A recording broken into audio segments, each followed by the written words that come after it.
The cold cuffs bit into his wrists as he knelt on cracked asphalt, gravel digging into his skin.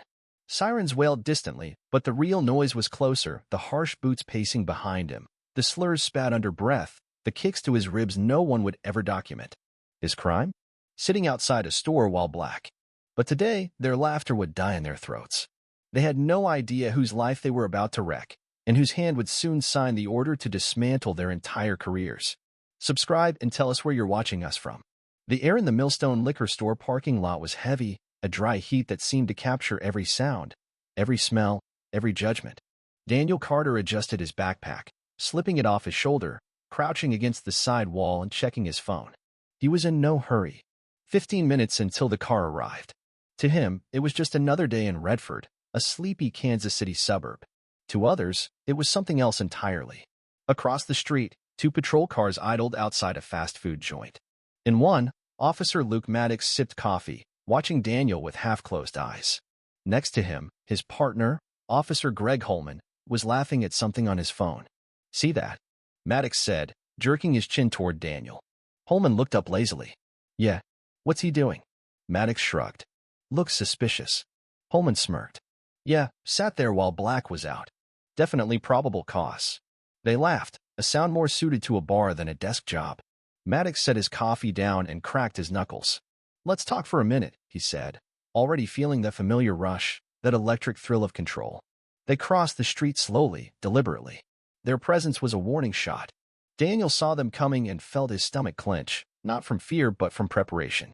He knew the scenario before it began. "Hey, buddy," Maddox called, his voice rough with studied casualness. "What are you doing here?"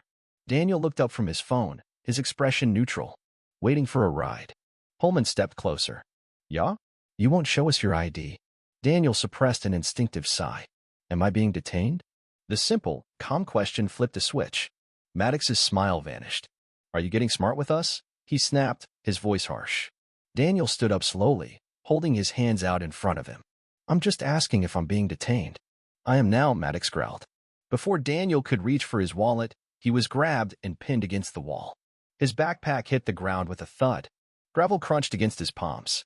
"I didn't do anything," Daniel said, but he already knew it didn't matter. Holman pinned his hands behind his back and snapped the cuffs into place. Maddox leaned into his ear. "You people never learn, do you?" The words weren't loud enough for the passers-by to hear, but they hit harder than a fist. Daniel closed his eyes for a moment, breathing through the rage and humiliation. Not today. Not here. The handcuffs dug deeper into his wrists as he was dragged toward the patrol car.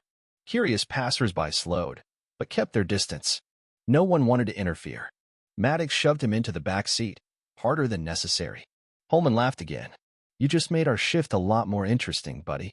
As the car pulled away from the liquor store, Daniel leaned his head against the window, watching the world go by. His mind wasn't on anger or fear. He was already calculating. Because if these people thought they were just arresting another kid with no backing, no leverage, they were about to learn a lesson they would never forget.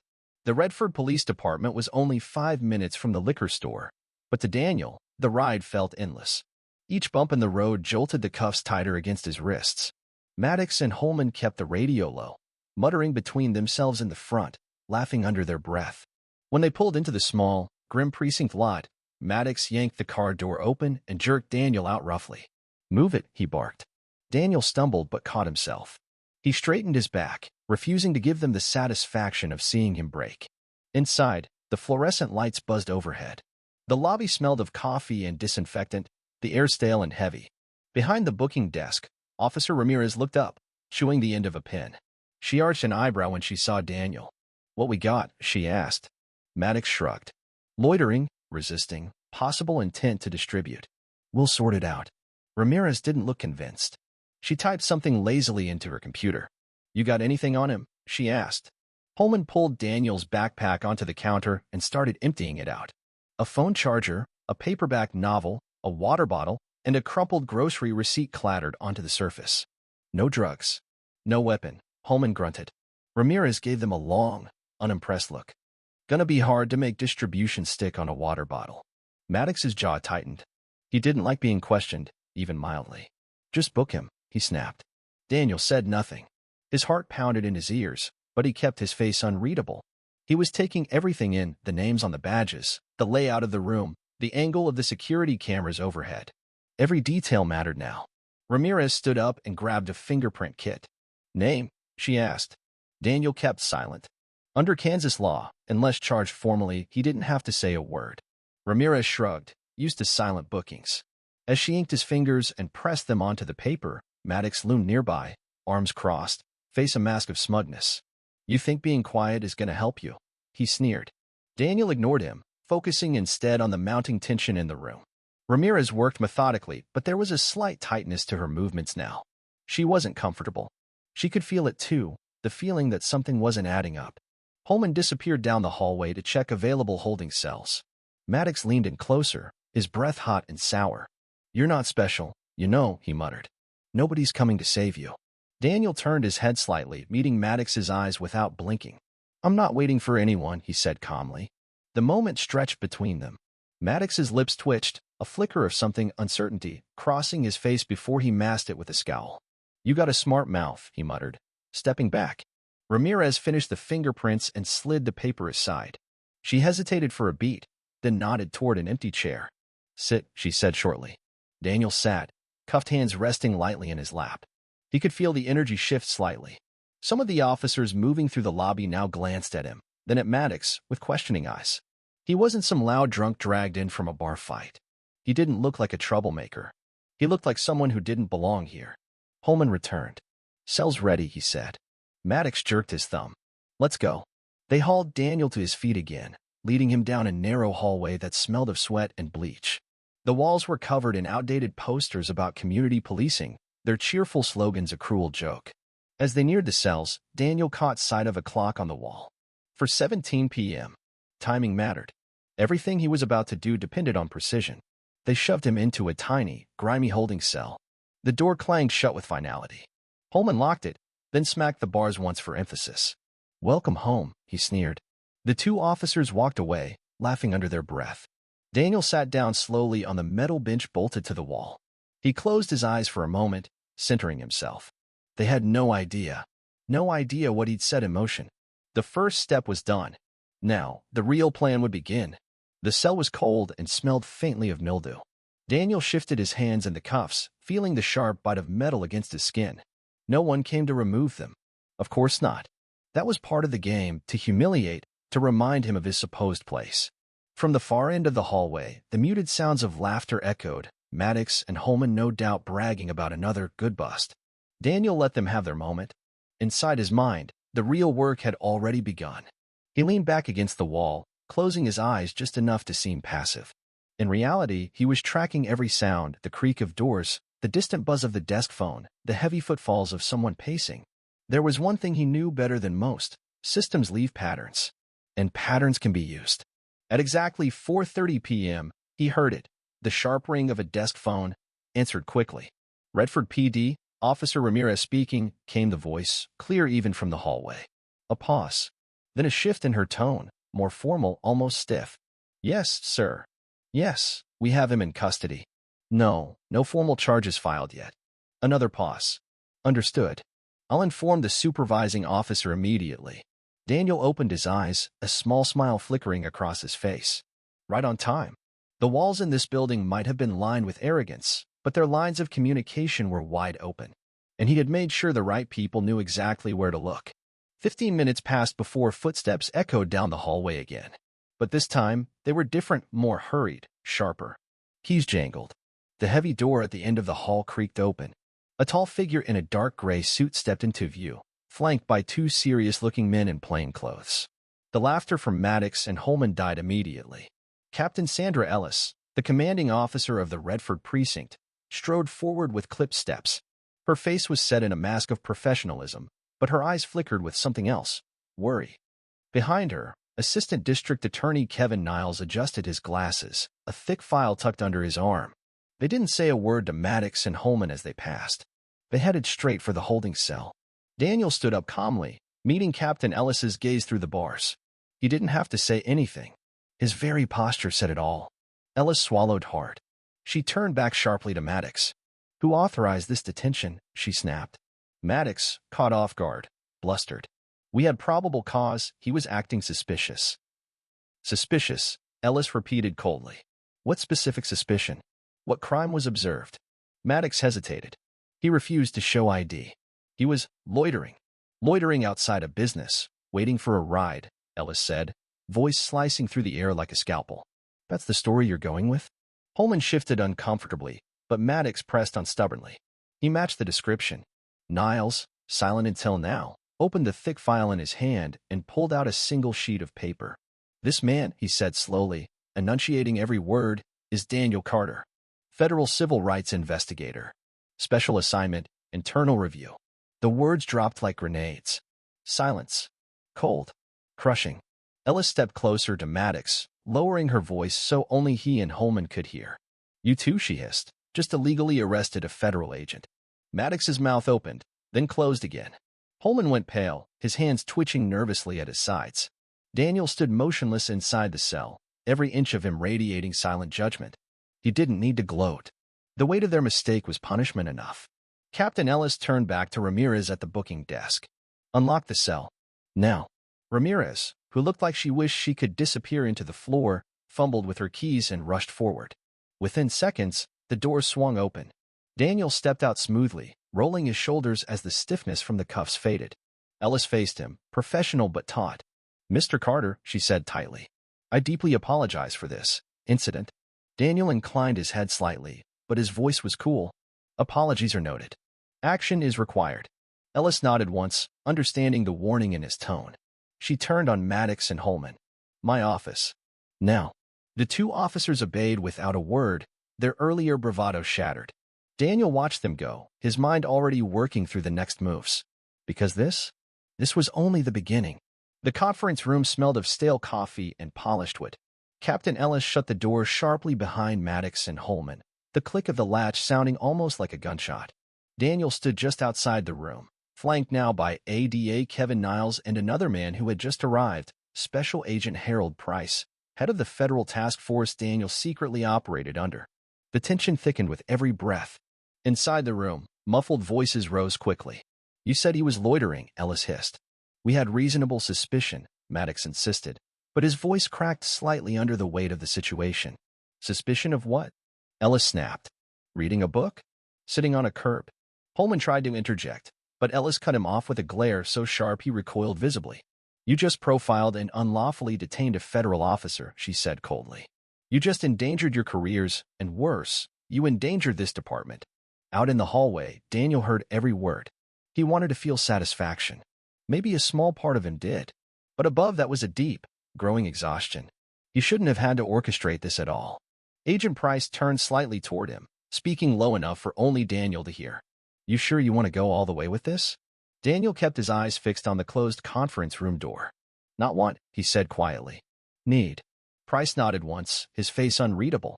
In the precinct lobby, curious officers began to gather, whispering in clusters. The atmosphere had shifted dramatically. They could feel it. Something big was happening, and for once, it wasn't being buried. At 5:02 p.m., Captain Ellis opened the conference room door again. Her face was a tightly controlled mask of professionalism. Mr. Carter, she said formally, would you please join us? Daniel stepped inside without hesitation. The room was painfully ordinary, cheap blinds filtering in the low sun, a whiteboard half erased from some forgotten morning briefing. Yet the air inside was electric, heavy with fear and resentment. Maddox and Holman sat stiffly at the table, hands clenched, eyes darting between Ellis and Daniel. ADA Niles remained outside the door, standing guard like a silent sentinel. Daniel didn't sit. He didn't need to. Ellis gestured toward the two officers. Officers Maddox and Holman have agreed to provide statements regarding today's incident, she said carefully, pending internal review and federal oversight. Maddox opened his mouth as if to argue, but Ellis's sharp glance shut him down instantly. Daniel spoke then, his voice low but cutting through the room like a blade. I'm not interested in statements, he said. I'm interested in accountability. Maddox's face flushed a dark red. Holman swallowed audibly. Ellis pressed her lips together, then nodded tightly. You'll have it, she said. Effective immediately, both officers are placed on unpaid suspension pending investigation. Daniel didn't blink. I'll also require full access to all body camera footage, patrol logs, and disciplinary records for the last 5 years, he added. Maddox shifted, finally losing the last shred of his bravado. "This is insane," he muttered. Daniel turned his gaze fully on him, sharp and emotionless. "What's insane," he said calmly, "is how long men like you have gotten away with it." The words set heavily in the stale air. Ellis inhaled slowly, then nodded again. "You'll have full cooperation," she said. Daniel leaned slightly closer, his voice dropping into a tone that could freeze stone. "And if I find any evidence of tampering, missing files, or retaliation," he said, "it won't stop at suspension." Maddox looked away, jaw clenched so hard a muscle twitched in his cheek. Holman stared down at the table, face pale. Daniel stepped back, his hands relaxed at his sides. "I expect a full preliminary report on my desk by 9 a.m. tomorrow," he finished. Without waiting for permission, he turned and left the room. Behind him, the suffocating silence roared louder than any shouting match could have.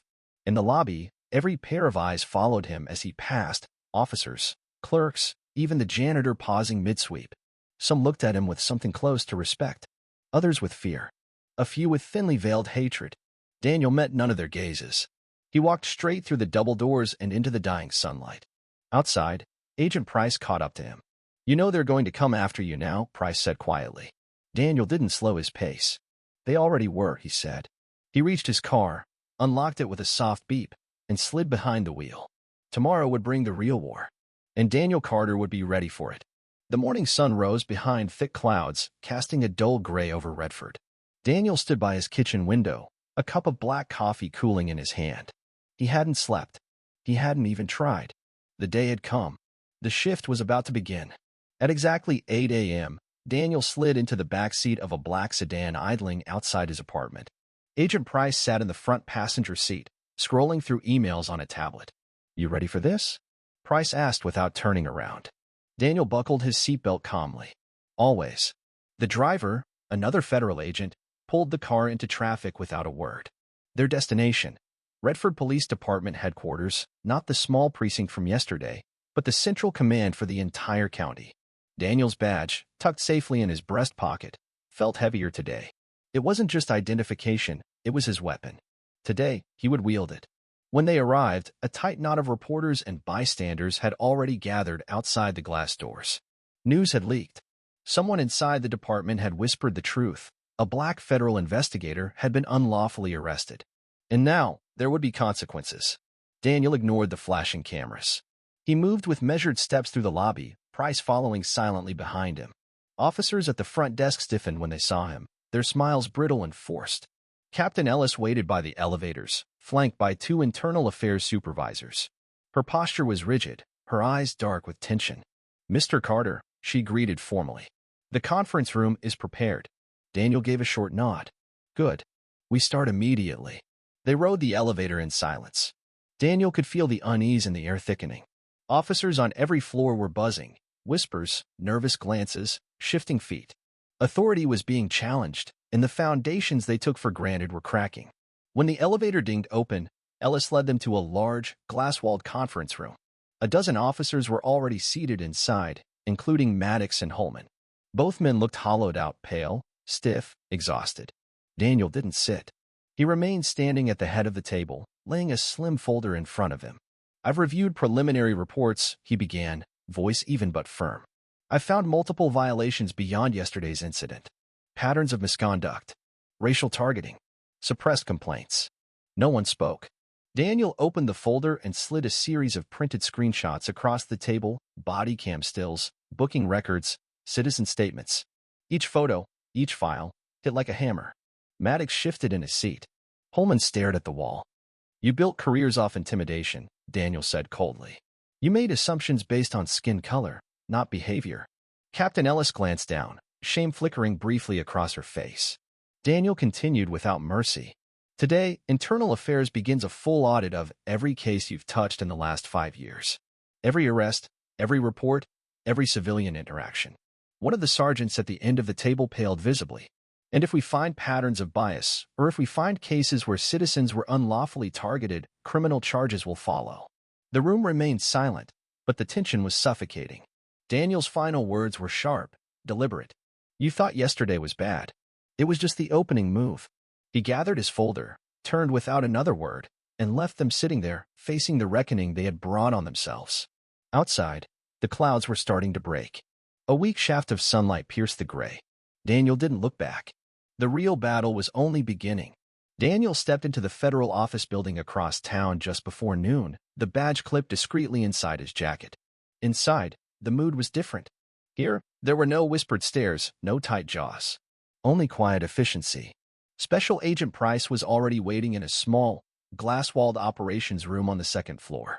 He motioned Daniel inside without a word. A large corkboard had been set up along one wall, covered with pinned photos, reports, and yellowed complaint forms. At the center of it all were two names, Luke Maddox and Greg Holman. "You were right," Price said simply. "It's bigger than we thought." Daniel moved closer, scanning the patterns of abuse now laid bare. Minorities disproportionately arrested. Civilian complaints buried or reclassified. Internal affairs reports marked resolved without investigation. And worse, photos of bruised faces, broken wrists, frightened eyes. His jaw tightened. "They used the badge to hunt people," Daniel said quietly. Price nodded grimly. "And the department protected them." On the far side of the board, a second column had been started. Names of other officers connected to the same patterns. A web of quiet corruption that had gone untouched for years. Daniel crossed his arms, his mind working through every possibility. It wasn't enough to expose Maddox and Holman. Not anymore. The infection had spread too far. "We pull it all," Daniel said. "Every case, every partner, every supervisor who signed off without questioning." Price gave a brief nod. "Already in motion. We've got DOJ oversight authorization. You're in full command."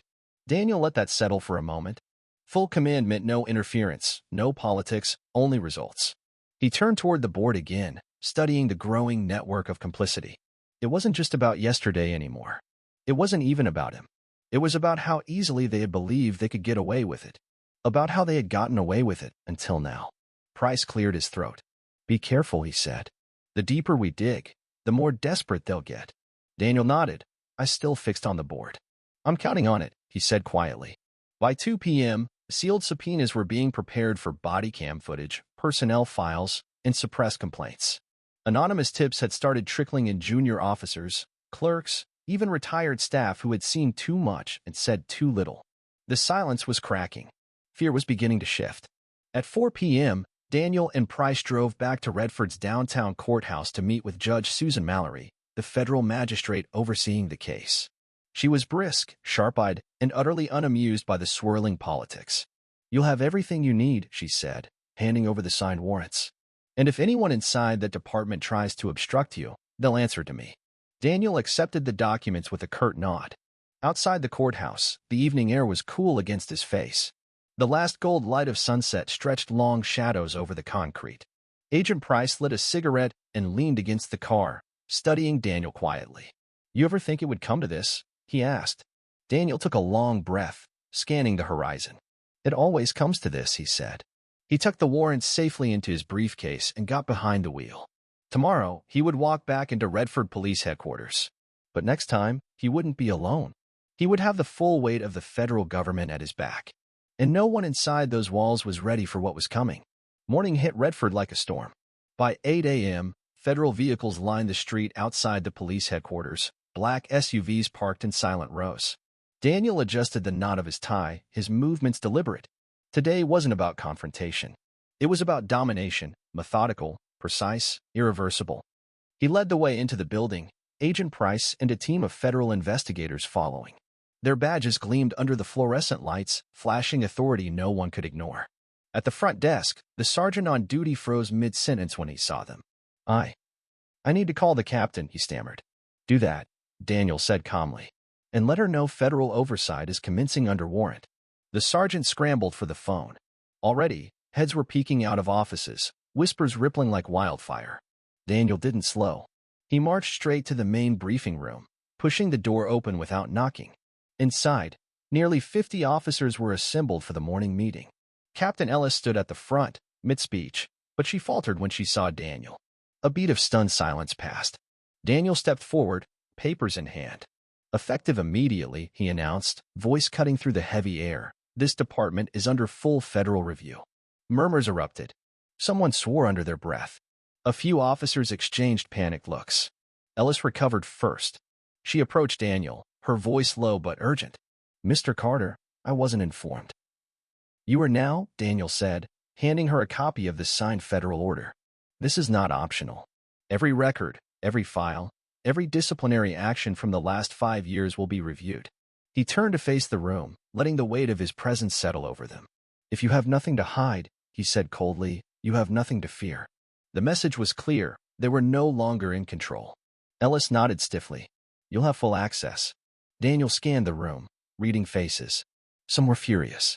Some terrified. A few, very few, showed relief. In the corner, Maddox sat rigidly, face a mask of barely restrained rage. Holman slouched beside him, hands clasped tightly together. Daniel's gaze lingered just long enough to send a message. I see you.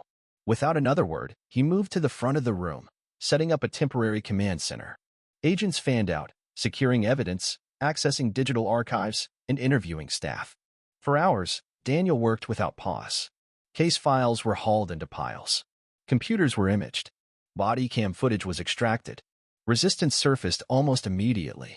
An officer refused to turn over his laptop. An internal affairs clerk misplaced crucial complaints. A patrol supervisor claimed files had been accidentally deleted. Each time, Daniel handled it the same way, calmly, formally, without emotion. And each time, the message spread further. Cover-ups would only dig their graves deeper. By late afternoon, the first damning piece of evidence emerged. A tampered report signed personally by Maddox, doctoring the reason for a traffic stop that had led to an unlawful arrest. Daniel reviewed it silently, then set it aside without comment. He didn't need to say anything. Maddox would see it soon enough, inside a courtroom.